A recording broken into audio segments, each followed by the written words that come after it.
ಓಂ ಆದ್ಯಂತವಂತಃ ಕವಯಃ ಪುರಾಣ ಸೂಕ್ಷ್ಮ ಬೃಹಂತೋಪ್ಯನುಶಾಸಿತಾರಃ ಸರ್ವಾನ್ ಜ್ವರಾನ್ ಘ್ನಂತು ಮಮಾನಿರುದ್ಧ ಪ್ರದ್ಯುಮ್ನ ಸಂಕರ್ಷಣ ವಾಸುದೇವಾಃ ನಾರಾಯಣೇತ್ವೇಕಮನಾವಸಾಮಿ ಸರ್ವೇಣ ಭಾವೇನ ಶರೀರಭೂತ ತಸ್ಮಿನ್ ಹಿ ಧರ್ಮಸ್ಸು ಮಹಾನ್ನಿವಿಷ್ಟೋ ಬ್ರಹ್ಮಣ್ಯತಾ ಚಾತ್ರ ತಥಾ ಪ್ರಿಯತ್ವಂ ವಾಯುರ್ಭೀಮೋ ಭೀಮನಾದೋ ಮಹೋಜಾಃ ಸರ್ವೇಷಾಂ ಚ ಪ್ರಾಣಿನಾಂ ಪ್ರಾಣಭೂತಃ ಅನಾವೃತ್ತಿರ್ದೇಹಿನಾಂ ದೇಹಪಾತೆ ತಸ್ಮಾದ್ವಾಯುರ್ದೇವದೇವೋ ವಿಶಿಷ್ಟಃ ನರೇವಾಯಷ್ಟಿಮಾದಾಯ ರಕ್ಷಂತಿ ಪಶುಪಾಲವತ್ ಯಂ ತು ರಕ್ಷಿತುಮಿಚ್ಛಂತಿ ಬುದ್ಧ್ಯಾ ಸಂಯೋಜಯಂತಿ ತಂ ಯೋಧೀಯಾಯ ಗುರೋ ಶಾಸ್ತ್ರಂ ಶಸ್ತ್ರಂ ಚ ಭೃಗುಪುಂಗವಾತ್ ಅನ್ವಶಾತ್ ಧರ್ಮಜಂ ಧರ್ಮಂ ತಂ ಭೀಷ್ಮಂ ಪ್ರಣಮಾಮ್ಯಹಂ. ಶ್ರೀ ಗುರುಭ್ಯೋ ನಮಃ. ಮಹಾಭಾರತದ ಅನುಶಾಸನ ಪರ್ವದ 1274ನೇ ಭಾಗ ಇದು. ಅನೇಕ ಜನ ದೇವತೆಗಳು, ಋಷಿಗಳು, ಅವರ ನಾಮಗಳನ್ನೆಲ್ಲ ಇಲ್ಲಿ ನಾವು ನೋಡುವರಿದ್ದೇವೆ ಈ ಅಧ್ಯಾಯದಲ್ಲಿ. ವಾವಿಳ್ಳಿ ರಾಮಸ್ವಾಮಿ ಶಾಸ್ತ್ರಿಗಳ ಪಾಠದಲ್ಲಿ ಈ ಭಾಗ ಇದ್ದಂತೆ ಕಾಣಿಸುವುದಿಲ್ಲ. ಟಿ ಆರ್ ಕೃಷ್ಣಾಚಾರ್ಯರ ಪಾಠದಲ್ಲಿ 271ನೇ ಭಾಗ ಇದು. ವೈಷ್ಣವ ಪಾಠದಲ್ಲಿ 254ನೇ ಭಾಗ. ಗೀತಾ ಪ್ರೆಸ್ಸಿನ ಪಾಠದಲ್ಲಿ, ಉತ್ತರ ಭಾರತದ ಪಾಠದಲ್ಲಿ 165ನೇ ಭಾಗ. ಸ್ವಸ್ತಿಸ್ತು ಸತಾಂ ಅಶೇಷ ಸನ್ಮಂಗಲಾನಿ ಭವಂತು. ಅಸ್ಮಿನ್ ಅಧ್ಯಾಯೇ ಅನೇಕೇಷಾಂ ಋಷೀಣಾಂ ರಾಜ್ಞಾಂ ನಾಮಧೇಯಾನಿ ಯೈಹಿ ಶ್ರುತೈಹಿ ಸಮಸ್ತಾನಿ ಪಾಪಾನಿ ಪರಿಹ್ರಿಯಂತೆ ಸಮಸ್ತಾನಿ ಚ ಕಲ್ಯಾಣಾನಿ ಪ್ರಾಪ್ಯಂತೆ ತಾನಿ ನಾಮಾನಿ ಅಸ್ಮಿನ್ ಅಧ್ಯಾಯೇ ಸಂಶ್ರೂಯಂತೆ ಭೀಷ್ಮೇಣ ಶಾಂತನವೇನ ಸಾನುಜಂ ಯುಧಿಷ್ಠಿರಂ ಪ್ರತಿ.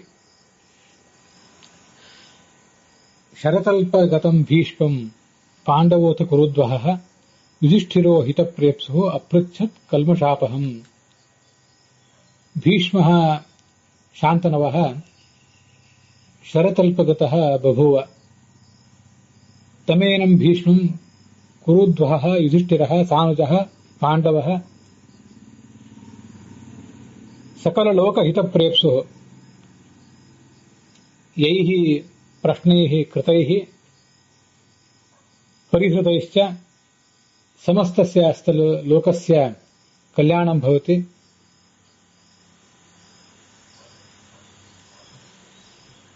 ತಾನ್ ಪ್ರಶ್ನಾನ್ ಪಪ್ರಚ್ಛ. ಅಸ್ಮಿನ್ ಲೋಕೆ ಪುರುಷಸ್ಯ ಕಿಂ ಶ್ರೇಯಃ, ಕಾನಿ ಕರ್ಮಾಣಿ ಕೃತ್ವಾ ಸುಖಂ ಪ್ರಾಪ್ನೋತಿ, ಪಾಪರಹಿತಶ್ಚ ಭವತಿ.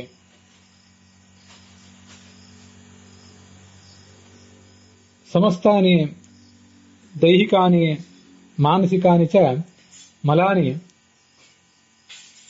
ಕಿಂ ವಾ ಕಾರ್ಯಂ ಕಿಂ ವಾ ಸ್ತೋತ್ರಂ ಪರಿಹರೇತ್.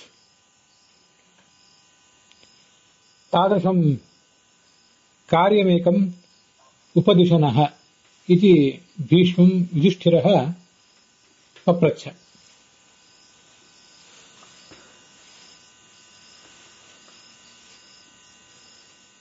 ತಸ್ಮೈ ಶುಶ್ರೂಷಮಾಣಾಯ ಭೂಯಃ ಶಾಂತನವಸ್ತಥಾ ದೈವಂ ವಂಶಂ ಯಥಾ ನ್ಯಾಯಂ ಆಚಷ್ಟ ಪುರುಷಋಷಭಃ. ಭೀಷ್ಮರು ಆ ಯುಧಿಷ್ಠಿರನಿಗೆ ನಮ್ಮೆಲ್ಲರ ಪಾಪವನ್ನು ಪರಿಹರಿಸುವಂತಹ, ಸಕಲ ಕನ್ಯಾಡಗಳನ್ನು ಕೂಡ ನಮಗೆ ಕೊಡುವಂತಹ ಸಂಗತಿಯೊಂದನ್ನು ಬಿತ್ತರಿಸಲಿಕ್ಕೆ ತೊಡಗಿದರು.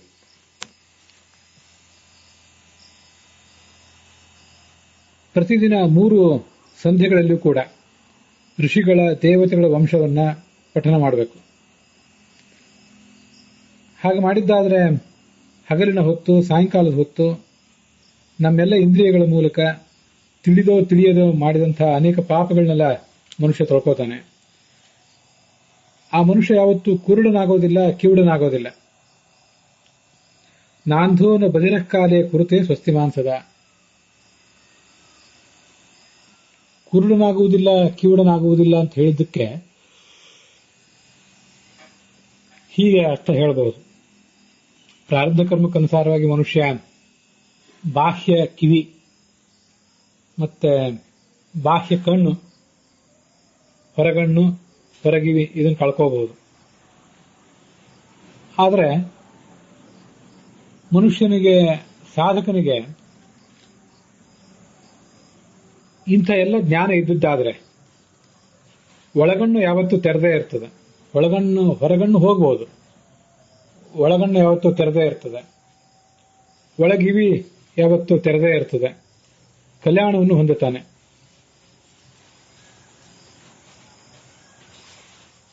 ಎಂದು ಆತ ತಿರ್ಯಗ್ಯೋನಿಗಳಲ್ಲಿ ಪ್ರಾಣಿ ಪಕ್ಷಿಗಳ ಜನ್ಮವನ್ನು ತಾಳೋದಿಲ್ಲ, ನರಕಕ್ಕೆ ಹೋಗಿ ಬೀಳೋದಿಲ್ಲ, ದುಃಖದ ಭಯ ಇರೋದಿಲ್ಲ.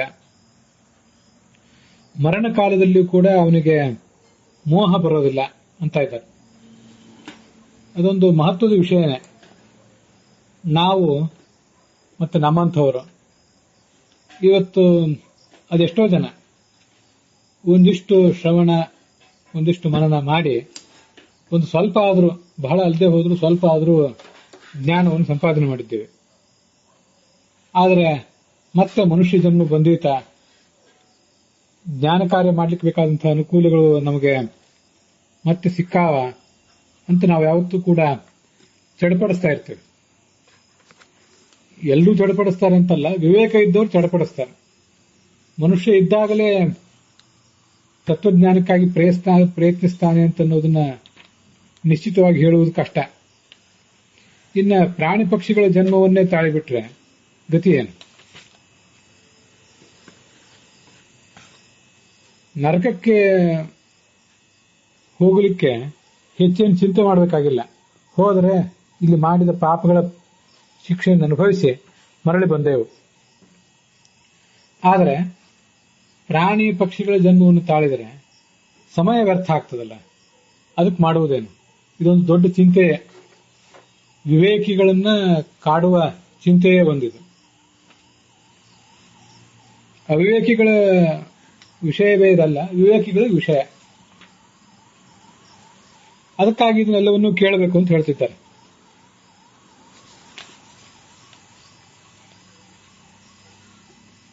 ಎಲ್ಲಾ ಪ್ರಾಣಿಗಳಿಗೂ ನಮಸ್ಕೃತನಾದಂಥ ಚತುರ್ಮುಖ ಬ್ರಹ್ಮ ಮತ್ತು ಆತನ ಪತ್ನಿ ಸರಸ್ವತಿ ಅವರೆಲ್ಲರೂ ಕೂಡ ನಮ್ಮನ್ನ ಯಾವತ್ತೂ ಕಾಪಾಡಬೇಕು ಅಂತ ಹೇಳ್ತಾ ಇದ್ದಾರೆ. ಜಗದೀಶ್ವರ ಇಡೀ ಜಗತ್ತಿಗೆ ನಾಥ ಅವನು. ಅಂಥ ಚತುರ್ಮುಖ ನಮ್ಮನ್ನು ಕಾಪಾಡಲಿ.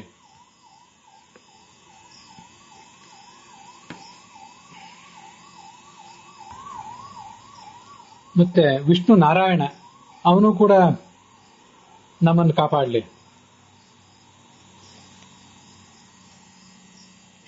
ಶಿವ ಉಮಾಪತಿಯಾದಂತಹ ಮಹಾದೇವ, ಸ್ಕಂದ, ವಿಶಾಖ ಅನ್ನುವನು ಕೂಡ ರುದ್ರನ ಒಬ್ಬ ಗಣ, ಅಗ್ನಿ, ವಾಯು, ಚಂದ್ರ ಸೂರ್ಯರು, ಶಚೀಪತಿಯಾದಂತಹ ಇಂದ್ರ, ಯಮನ ಪತ್ನಿಯಾದಂತಹ ಧೂಮೋರ್ಣ ಅಂತ ಅವಳನ್ನು ಕರೀತಾರೆ. ಶ್ಯಾಮಲಾ ಅಂತ ಏನಿದ್ದಾಳೆ ಅವಳಿಗೆ ಆ ಹೆಸರು ಅಂತ ನಾವು ತಿಳ್ಕೊಳ್ಬಹುದು. ಹಿಂದೆನೂ ಕೂಡ ಅಂಥದ್ದೊಂದು ಹೆಸರು ಬಂದಿತ್ತು, ಧೂಮೋರ್ಣ ಅಂತ.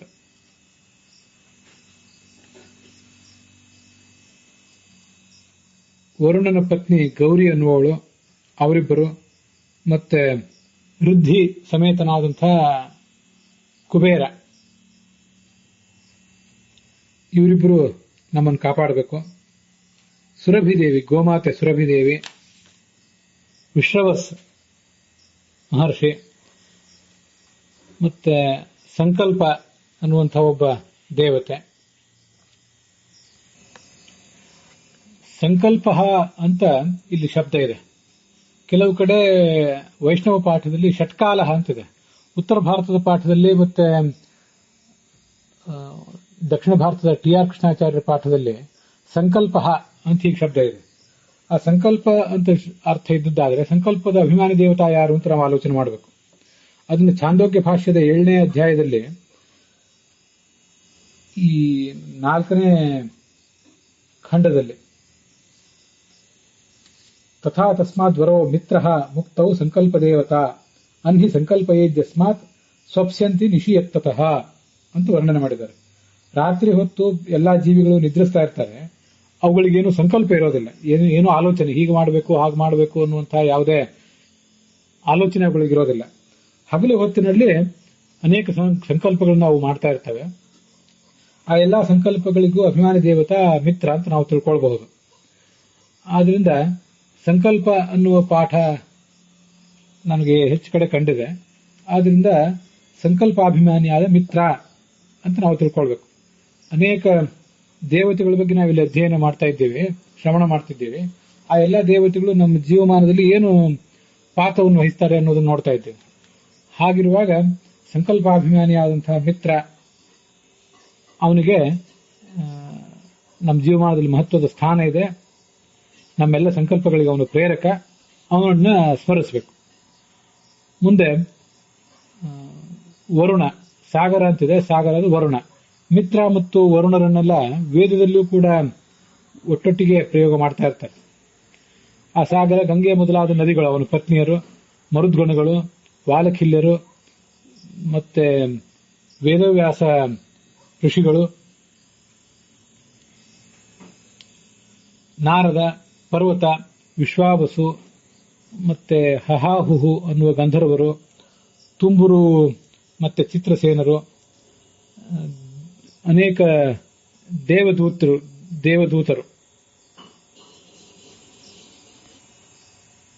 ದೇವದೂತಶ್ಚ ವಿಶ್ರುತಃ ಅಂತಿದೆ.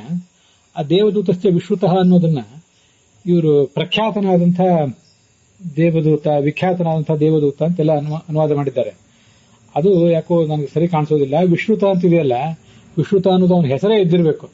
ಇಲ್ಲಿ ಎಲ್ಲಾ ಕಡೆ ಹಿಂದೆ ಮುಂದೆಲ್ಲ ಹೆಸರುಗಳನ್ನು ಹೇಳ್ತಿದ್ದಾರೆ. ಆ ಹೆಸರುಗಳನ್ನು ಗಮನಿಸುವುದಾದ್ರೆ ಇಲ್ಲೂ ಕೂಡ ವಿಶ್ರುತ ಎಂಬ ಹೆಸರಿನ ದೇವದೂತ ನಮಗೆ ಬೇರೆ ಕಡೆ ಎಲ್ಲ ಬಂದಿರ್ಲಿಕ್ಕಿಲ್ಲವೂ, ಆದರೂ ಕೆಲವು ಪ್ರಮೇಯ ವಿಶೇಷಗಳು ಅಂತ ಇದನ್ನ ನಾವು ಅವಧಾರಣೆ ಮಾಡಬಹುದು. ವಿಶ್ರುತ ಎಂಬ ಹೆಸರಿನ ಅಂತ ಅರ್ಥ ಮಾಡುವುದೇ ನನಗೆ ಯೋಗ್ಯವಾಗಿ ಕಾಣಿಸ್ತದೆ. ನೀವು ಇದನ್ನು ಶ್ರವಣ ಮಾಡಿದವರು ನಿಮ್ಮ ಅಭಿಪ್ರಾಯವನ್ನು ಹೇಳಬೇಕು. ಅನೇಕ ದೇವಕನ್ಯೆಯರು, ಮಹಾ ಸೌಭಾಗ್ಯಶಾಲಿನಿಯರಾದ ಅನೇಕ ದೇವಕನ್ಯೆಯರು ಅಂತಿದೆ. ಅಲ್ಲಿ ಆದ್ರೆ ಆ ಮಹಾನುಭಾವರಾದವರು, ಸೌಭಾಗ್ಯವತಿಯರಾದವರು ಅನ್ನೋದನ್ನ ಅವರಿಗೆ ವಿಶೇಷವಾಗಿ ತಗೊಳ್ಬಹುದು. ಯಾಕಂದ್ರೆ ಯಾರ್ದು ಹೆಸರು ಬಂದಿಲ್ಲ ಅಲ್ಲಿ. ಈ ಹಿಂದಾದ್ರೆ ದೇವದೂತನನ್ನು ಒಬ್ಬನ್ನೇ ಹೇಳಿದ್ದಾರೆ. ಅನೇಕ ಜನ ದೇವದೂತರನ್ನು ಹೇಳಿದ್ರೆ ವಿಶ್ರುತ ಅಂತನ್ನೋದು ಖ್ಯಾತರಾದವರು ಅಂತಷ್ಟೇ ಹೇಳಿ ಸುಮ್ಮನೆ ಇರಬಹುದಿತ್ತು. ಇಲ್ಲಿ ಏಕವಚನ ಇರುವುದರಿಂದ ಅದನ್ನ ನಾವು ಅವನ ಹೆಸರು ಅಂತ ಭಾವಿಸುವುದೇ ಒಳ್ಳೆಯದು. ಮುಂದೆ ಊರ್ವಶಿ, ಮೇನಕಾ, ರಂಭಾ, ಮಿಶ್ರಕೇಶಿ, ಮತ್ತೆ ಅಲಂಬುಷ, ವಿಶ್ವಾಚಿ, ಘೃತಾಚಿ, ಪಂಚಚೂಡ, ತಿಲೋತ್ತಮ ಮೊದಲಾದ ಅಪ್ಸರೆಯರು ನಮ್ಮನ್ನ ರಕ್ಷಿಸಬೇಕು. ಈ ಅಪ್ಸರೆಯರೆಲ್ಲರೂ ಕೂಡ ಬ್ರಹ್ಮವಾದಿನಿಯರು, ಮಹಾಜ್ಞಾನಿಗಳು. ಅಂಥವರೆಲ್ಲರನ್ನು ಕೂಡ ನಾವು ಸ್ಮರಿಸಬೇಕು. ಆದಿತ್ಯರು, ವಸುಗಳು, ರುದ್ರರು, ಅಶ್ವಿನಿ ದೇವತೆಗಳು, ಪಿತೃಗಳು, ಧರ್ಮ, ಸತ್ಯ, ತಪಸ್ಸು, ದೀಕ್ಷಾ, ವ್ಯವಸಾಯ, ಪಿತಾಮಹರು, ಅಲ್ಲೆಲ್ಲ ಕಡೆನೂ ಕೂಡ ಧರ್ಮ, ಸತ್ಯ, ತಪಸ್ಸು ಇವುಗಳೆಲ್ಲಕ್ಕೂ ಅಭಿಮಾನಿ ದೇವತೆಗಳನ್ನ ನಾವು ಚಿಂತಿಸಬೇಕು. ಬೃಹದಾರಣ್ಯಕ ಉಪನಿಷತ್ತಿನ 5ನೇಯ ಅಧ್ಯಾಯದಲ್ಲಿ 33 ದೇವತೆಗಳು ಯಾರು ಯಾರಿಗೆ ನಿಯಾಮಕರು, ವಾಯುವಾದಿಗಳು ಅಧಿಕ ಸಾಮರ್ಥ್ಯವುಳ್ಳವರು, ದಿಗ್ದೇವತೆಗಳು ಅವರ ನಿಯಾಮಕರು ಅಂತ ಹೀಗೆ ಅನೇಕ ಪ್ರಕರಣಗಳಿವೆ. ಅಲ್ಲಿ ಇಂಥ ಕೆಲವು ವಿಷಯಗಳನ್ನು ಹೇಳಿದ್ದಾರೆ. ಅಲ್ಲಿ ಬರುವುದನ್ನ ನಾವು ಇಲ್ಲಿ ಬರುವಂತಹ ಸತ್ಯ, ದೀಕ್ಷಾ ಮೊದಲಾದವುಗಳಿಗೆ ಅನ್ವಯಿಸಿಕೊಂಡ್ರೆ ಅದು ಚೆನ್ನಾಗಿರ್ತದೆ. ನಮ್ಗೆ ಹಿಂದಿಂದು ಅಶ್ವಿನಿ ದೇವತೆಗಳು, ರುದ್ರರು, ಪಿತೃಗಳು ಇದೆಲ್ಲ ಗೊತ್ತಾಗ್ತದೆ. ಮುಂದೆ ಬರುವಂತಹ ಧರ್ಮ, ಸತ್ಯ, ತಪಸ್ಸು, ದೀಕ್ಷಾ ಇವುಗಳಿಗೆ ಎಲ್ಲಿ ಸರ್ವಮೂಲದಲ್ಲಿ ಒಂದಷ್ಟು ಕಾಣ್ತದೆ ಅದನ್ನು ಹೇಳುವ ಪ್ರಯತ್ನ ಮಾಡ್ತೇನೆ. ದೀಕ್ಷಾರೂಪಾತು ಶತರೂಪ ಸಮಾಶ್ರಯ. ಚಂದ್ರನಿಗಿಂತ ದೊಡ್ಡವಳು ದೀಕ್ಷೆಯ ಅಭಿಮಾನಿನಿಯಾದಂತಹ ಶತರೂಪಾ ದೇವಿ ಅಂತ ಆ ಬೃಹದಾರಣ್ಯಕ ಭಾಷ್ಯದಲ್ಲಿದೆ. ಆದ್ರಿಂದ ದೀಕ್ಷಾ ಅಂದ್ರೆ ಶತರೂಪ ಅಂತ ತಿಳ್ಕೊಳ್ಳೋಣ. ದೀಕ್ಷಾ ಅಂದ್ರೆ ಹೀಗೆ ಶತರೂಪಾದೇವಿಯನ್ನು ಇಟ್ಕೊಳ್ಬಹುದು. ಸತ್ಯ ಅಂತ ಶಬ್ದ ಇದೆ. ಸತ್ಯದ ಅಭಿಮಾನಿಯಾದವನು ಸ್ವಯಂಭುವ ಮನು. ತಸ್ಯಾ ಸತ್ಯಾತ್ಮಕೋ ದೇವ ಮನುರೇವ ಸಮಾಶ್ರಯ. ಆ ಶತರೂಪಾದೇವಿಗಿಂತ ಅವನು ದೊಡ್ಡವನು. ಆದ್ರಿಂದ ಸತ್ಯ ಅಂದರೆ ಸ್ವಯಂಭುವ ಮನುವನ್ನು ತಿಳ್ಕೊಳ್ಬಹುದು ಅಂತ ಒಂದೊಂದು ಆಲೋಚನೆ. ಹೀಗೆ ನನ್ನ ನೆನಪಿನಲ್ಲಿ ಉಪಲಬ್ಧಿ ಇದ್ದುದನ್ನು ಹೇಳಿದ್ದೇನೆ. ತಪಸ್ಸು, ತಪೋಮೇ ಹೃದಯಂ ಸಾಕ್ಷಾತ್ ಇತ್ಯಾದಿ ಕಡೆ ತಪಸ್ಸು ಅಂದ್ರೆ ತಪಸ್ಸಿಗೆ ಅಭಿಮಾನಿಯಾದ ರುದ್ರ ಅಂತ ಹೇಳಿದ್ದಾರೆ ಭಾಗವತ ತಾತ್ಪರ್ಯದಲ್ಲಿ. ಅದು ಇಲ್ಲಿ ಆ ರುದ್ರನನ್ನು ಇಟ್ಕೊಳ್ಬೇಕು ಹೌದು ಅನ್ನೋದ್ರ ಬಗ್ಗೆ ಸಂದೇಹ ಉಳಿದಿತ್ತು. ವ್ಯವಸಾಯ ಅಂತಿದೆ. ವ್ಯವಸಾಯ ಅಂದ್ರೆ ಪ್ರಯತ್ನ ಅಂತ ಅರ್ಥ. ಆ ಪ್ರಯತ್ನಕ್ಕೆ ಅಭಿಮಾನಿಯಾದಂತಹ ದೇವತಾ ನಮ್ಮೆಲ್ಲರ ಪ್ರಯತ್ನಗಳಿಗೂ ನಮ್ಮೆಲ್ಲರ ಕ್ರಿಯೆಗಳಿಗೂ ಅಭಿಮಾನಿ, ಕೈಯ ಅಭಿಮಾನಿ ಇಂದ್ರ ಅಂತ ತಿಳ್ಕೊಳ್ಬಹುದು. ಸ್ಥೂಲ ಮನಸ್ಸಿಗೆ ಅವನು ಅಭಿಮಾನಿ ಇಂದ್ರ. ಶಕ್ರೋ ಯಜ್ಞಾದಿ ಕರ್ಮಣಿ ಅಂತ ಉಪನಿಷತ್ ಪ್ರಸ್ಥಾನದಲ್ಲಿದೆ. ಅದರಿಂದ ಉಪನಿಷತ್ತಿನ ಭಾಷ್ಯಗಳಿಗೆ ಅನುಸಾರವಾಗಿ ಯಜ್ಞಾದಿ ಕರ್ಮಗಳನ್ನು ನಮ್ಮ ಕಡೆಯಿಂದ ಮಾಡಿಸುವವನು, ಒಟ್ಟು ಧರ್ಮ ಕಾರ್ಯಗಳಿಗೆಲ್ಲದಕ್ಕೂ ಪ್ರೇರಕ ಅವನು ಅಂತ ತಿಳ್ಕೊಳ್ಬಹುದು. ಸಾಧಾರಣ ಊಹೆ ಮಾಡಿ ಹೇಳಿದ್ದೇನೆ. ಹಗಲು ರಾತ್ರಿಗಳ ಅಭಿಮಾನಿಗಳು ಬೇರೆ ಬೇರೆ ಅನೇಕ ದೇವತೆಗಳಿದ್ದಾರೆ. ಸ್ತ್ರೀ ದೇವತೆಗಳಿದ್ದಾರೆ, ಪುರುಷ ದೇವತೆಗಳಿದ್ದಾರೆ. ಮರೀಚಿಯ ಪುತ್ರರಾದಂತಹ ಕಶ್ಯಪರು, ಶುಕ್ರ, ಬೃಹಸ್ಪತಿ, ಕುಜ, ಬುಧ, ರಾಹು, ಶನಿ, ನಕ್ಷತ್ರಗಳು, ಋತುಗಳು, ಮಾಸಗಳು, ಸಂಧ್ಯೆಗಳು, ಸಂವತ್ಸರಗಳು, ಪಕ್ಷಿಗಳು, ಸಮುದ್ರಗಳು, ಕದ್ರುವಿನ ಮಕ್ಕಳಾದಂತಹ ಸರ್ಪಗಳು, ಅನೇಕ ಜನ ಇವರೆಲ್ಲ 18, 19ನೇ ಕಕ್ಷಾದಲ್ಲಿ ವಿಪುಲವಾಗಿ ಇದ್ದಾರೆ. ಶತದ್ರು, ವಿಪಾಶ, ಚಂದ್ರಭಾಗ, ಸರಸ್ವತಿ, ಸಿಂಧು, ದೈವಿಕ, ಪುಷ್ಕರ ಮೊದಲಾದಂಥ ಅನೇಕ ನದಿಗಳು.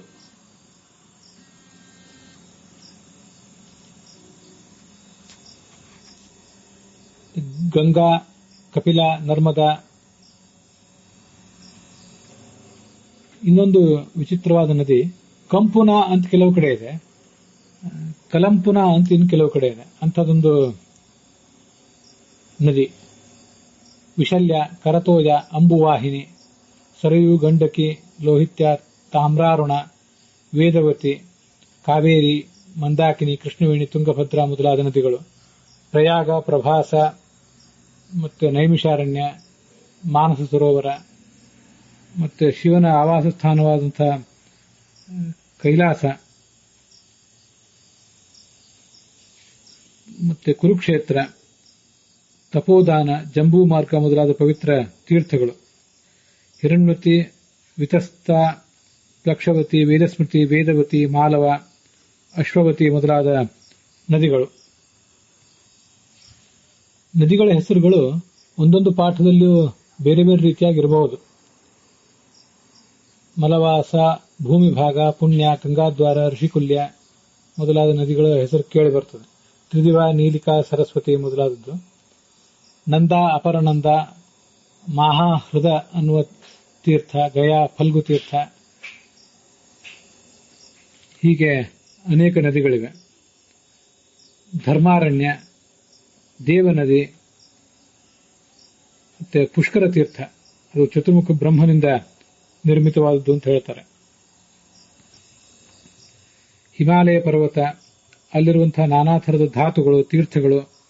ಮೇರು, ಮಹೇಂದ್ರ, ಮಲಯ, ಶ್ವೇತ ಪರ್ವತ, ಶೃಂಗವಂತ, ಮಂದರ ಮೊದಲಾದ ಪರ್ವತಗಳು. ದಿಕ್ಕು ವಿದಿಕ್ಕುಗಳು, ಆಕಾಶ, ನಕ್ಷತ್ರ, ಗ್ರಹಗಳ ಗಣಗಳು.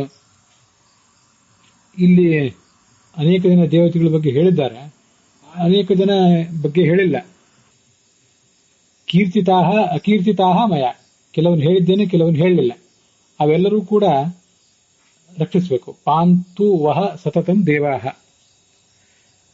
ನಿಮ್ಮನ್ನು ಅಂತ ಕೆಲವು ಕಡೆ ಇದೆ, ನಮ್ಮನ್ನು ಅಂತ ತಿಳ್ಕೊಳ್ಬಹುದು. ಇವರೆಲ್ಲರನ್ನೂ ಮನುಷ್ಯ ಸ್ಮರಿಸಿದರೆ ಮತ್ತೆ ಸ್ತುತಿಸಿದರೆ ಎಲ್ಲಾ ಥರದ ಭಯಗಳಿಂದ, ಪಾಪಗಳಿಂದ ಮುಕ್ತನಾಗ್ತಾನೆ.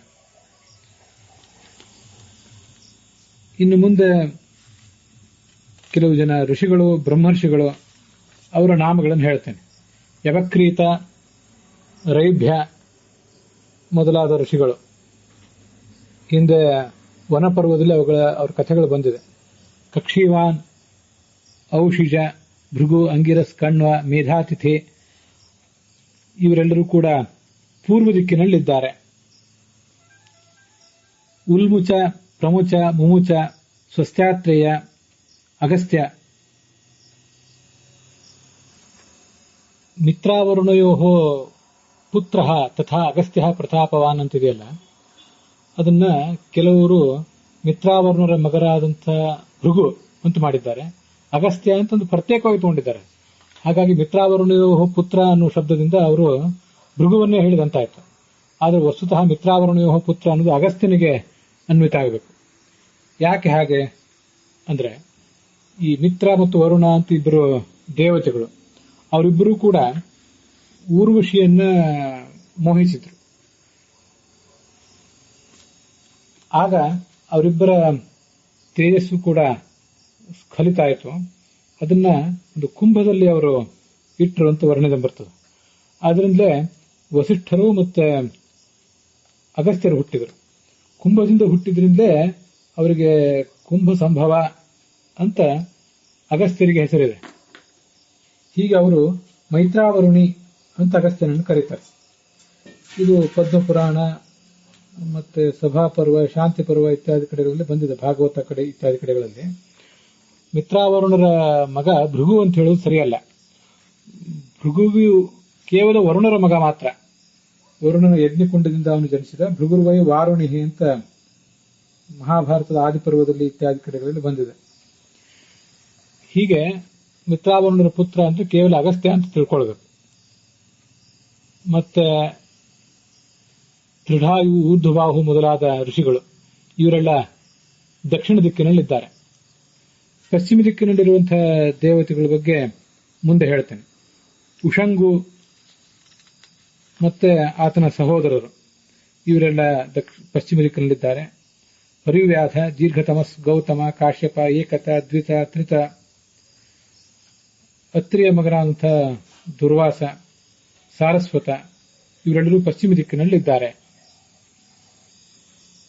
ಉತ್ತರ ದಿಕ್ಕಿನಲ್ಲಿರುವಂಥವರು ಅತ್ರಿ, ವಸಿಷ್ಠ, ಶಕ್ತಿ, ವ್ಯಾಸ, ವಿಶ್ವಾಮಿತ್ರ, ಭರದ್ವಾಜ, ಋಚೀಕನ ಪುತ್ರ ಜಮದಗ್ನಿ, ಜಮದಗ್ನಿಯ ಪುತ್ರ ಪರಶುರಾಮ, ಉದ್ದಾಲಕನ ಮಗ ಶ್ವೇತಕೇತು,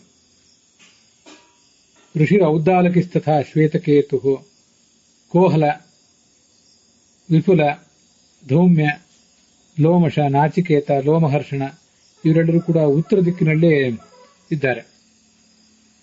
ದೇವತೆಗಳ ಸಮುದಾಯ ಇದೆಲ್ಲ, ಋಷಿಗಳ ಸಮುದಾಯ ಸೃಷ್ಟಿಯ ಆದಿಯಲ್ಲೇ ಉದ್ಭೂತವಾದದ್ದು. ಇದನ್ನು ಶ್ರವಣ ಮಾಡಿದರೆ ಸಕಲ ಪಾಪಗಳನ್ನು ಮನುಷ್ಯ ಕಳ್ಕೋತಾನೆ. ಮುಂದೆ ಬರುವಂಥವರು ಋಷಿಗಳು ನೃಗ, ಯಯಾತಿ, ನಹುಷ, ಯದು, ಪುರು, ಧುಂಧುಮಾರ, ದಿಲೀಪ, ಸಗರ, ಕೃಷಾಶ್ವ, ಯೌವನಾಶ್ವ, ಚಿತ್ರಾಶ್ವ, ಸತ್ಯವಂತ, ದುಷ್ಯಂತ, ಭರತ, ಪವನ, ದುಷ್ಟರಥ, ಮತ್ತೆ ರಘು, ರಾಮನ ತಂದೆ ದಶರಥ, ರಾಮ, ಶಶಬಿಂದು, ಭಗೀರಥ, ಹರಿಶ್ಚಂದ್ರ. ಇಲ್ಲಿ ಎಲ್ಲ ಹೆಸರುಗಳು ಅನುಕ್ರಮವಾಗಿ ಏನಿಲ್ಲ, ಮತ್ತು ಅಂತ ಹೆಸರುಗಳಿವೆ. ಮರುತ್ತ, ದೃಢರಥ, ಮಹೋದರ್ಯ, ಅಲರ್ಕ ಅಂತ ದತ್ತಾತ್ರೇಯನ ಭಕ್ತ ಇವನು. ಐಲ ಅಂದ್ರೆ ಇಲಾಳ ಮಗ ಪುರೂರವಸ, ಕರಂಧಮ,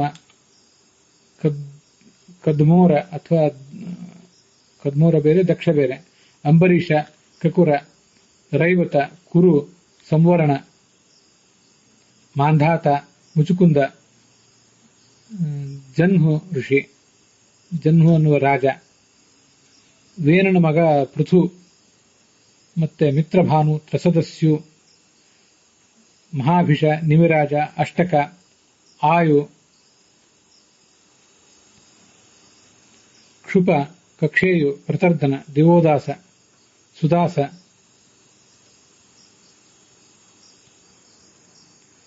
ಪುರೂರವಸ್,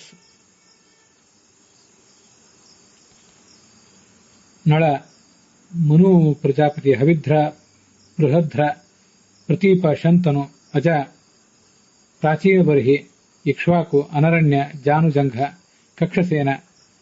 ಅನೇಕ ಜನ ರಾಜರು ಹೀಗಿದ್ದಾರೆ. ಬೆಳಗಿನ ಹೊತ್ತು ಸ್ನಾನಾದಿಗಳನ್ನು ಮಾಡಿ ಪರಿಶುದ್ಧನಾಗಿ ಈ ನಾಮಗಳನ್ನು ಪಠಿಸಬೇಕು. ಸಾಯಂಕಾಲವೂ ಪಠಿಸಬೇಕು. ಮಹಾಫಲಕ್ಕೆ ಭಾಗೀದಾರ ಆಗ್ತಾನೆ ಆ ಸಾಧಕ.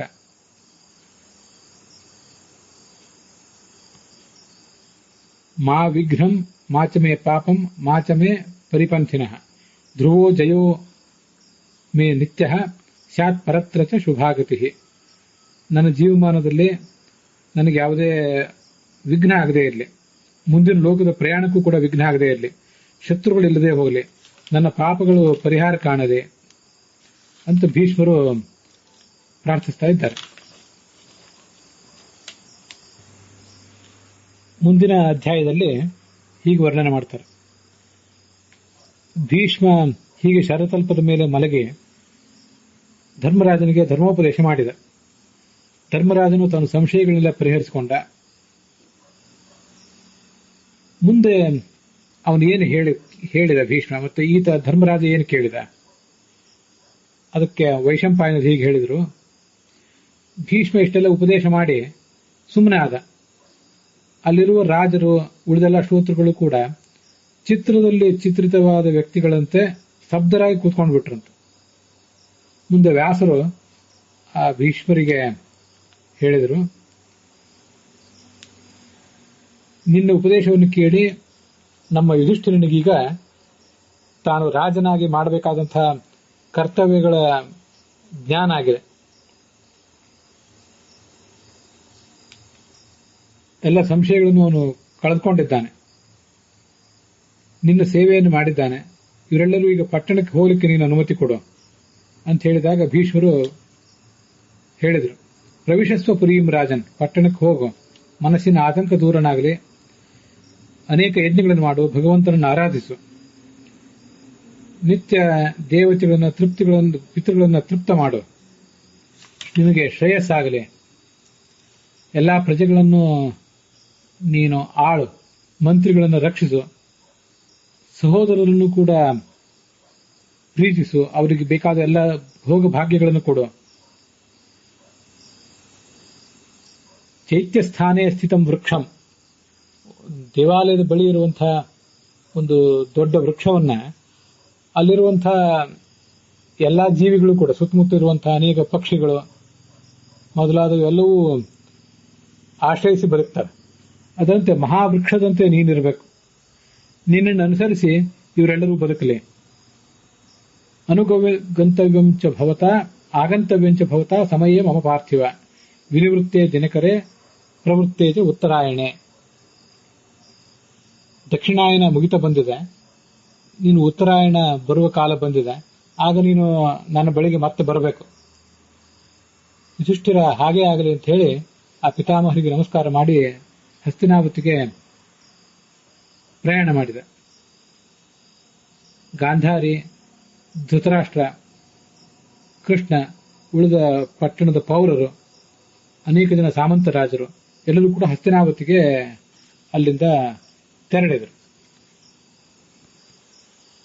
ಅಲ್ಲಿಗೆ ವಾವಿಳ್ಳಿ ರಾಮಸ್ವಾಮಿ ಶಾಸ್ತ್ರಿಗಳ ಪಾಠದಲ್ಲಿ 154ನೇ ಅಧ್ಯಾಯ, ಟಿ ಆರ್ ಕೃಷ್ಣಾಚಾರ್ಯರ ಪಾಠದಲ್ಲಿ 272ನೇ ಅಧ್ಯಾಯ, ಮತ್ತೆ ವೈಷ್ಣವ ಪಾಠದಲ್ಲಿ 255ನೇ